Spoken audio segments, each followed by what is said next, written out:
Well, how that works is that the malevolent ETs, they're not allowed to join the Galactic Federation because, like our planet, for example, is in a probationary period. We went till we can reach a certain point, clean house, so to speak, with the deep state and everything, to be able to join. Once you join the Galactic Federation, then you have access to advanced technology and medical technology and all this. But how that works is what they've done is the Galactic Federation has worked with the Earth Alliance, which is basically our guys, the White Hats, that have a secret space program, working together with the Galactic Federation, remove them. And how the Prime Directive works is that a higher advanced civilization cannot interfere with a still evolving civilization. You don't want to interfere with their evolution. But what happened was when the Draco entered into an alliance with the Nazi SS, that violated the Prime Directive because the Draco was not supposed to give that advanced technology to the Nazis, which set a domino effect of things that happened. And so it allowed the Galactic Federation from the 1940s to present day to work behind the scenes. And there was it goes into a long, complicated story, what was happening. Going back to 1942, the Battle of LA, 2 craft were shot down. There's documents behind all this. And the Navy got one, and the U.S. Army Whose Army craft Air was that? Force. Whose craft was that in 1942?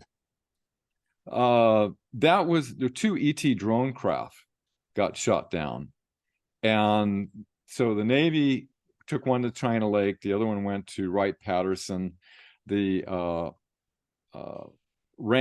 Project RAN was overseeing all this. But what happened is General Henry Arnold brought in a huge amount of money and felt like the Air Force should dominate on this because it has to do with things in the air, right? Not the Navy is just out. And so it kind of forced the Navy to do its own programs in secret. This allowed the kind of unloading a lot of information here. No, this show's about you and your knowledge and your intellect and everything because I'm always here, Dan. So spill away, man.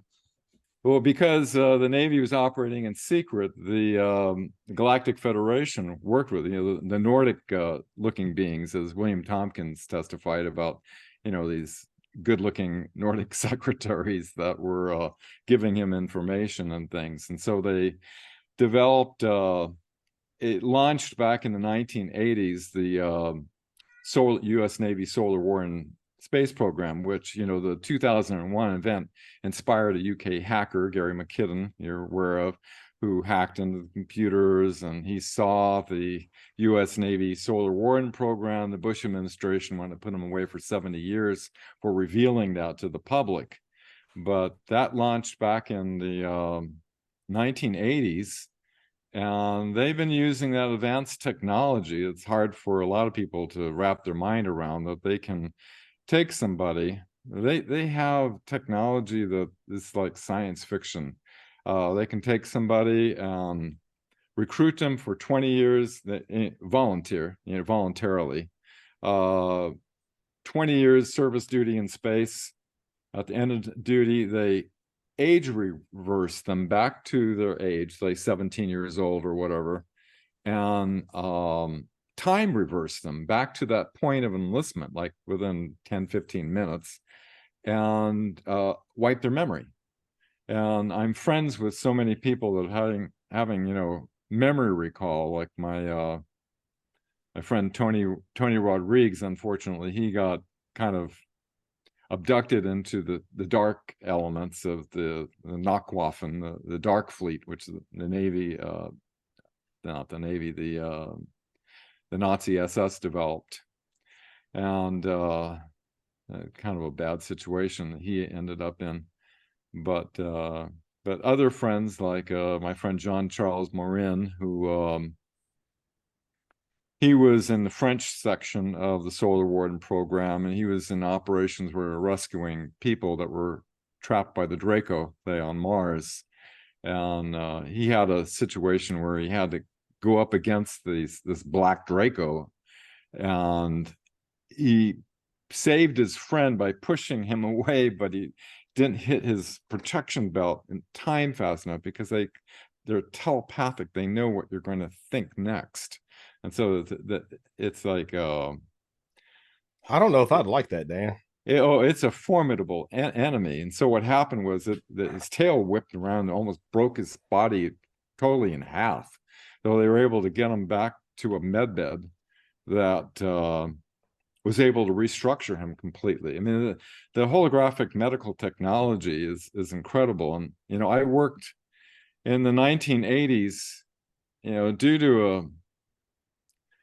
to an ET experience I had in 1977, that this being that my friend Elena identified as an emethor, looks like a gray, but they're not a gray. They're benevolent race.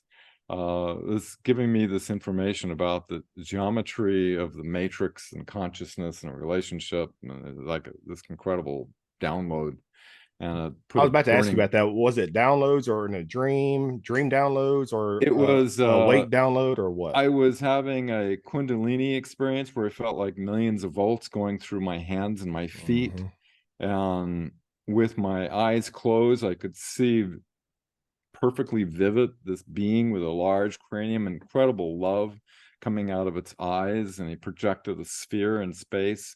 And as I observed the sphere, one geometry started to form in it, and another one went into that. And I didn't even know what platonic solids were or sacred geometry. This was like all new to me. I never took geometry or anything like that. Is this when fractals come into the picture that you talk about?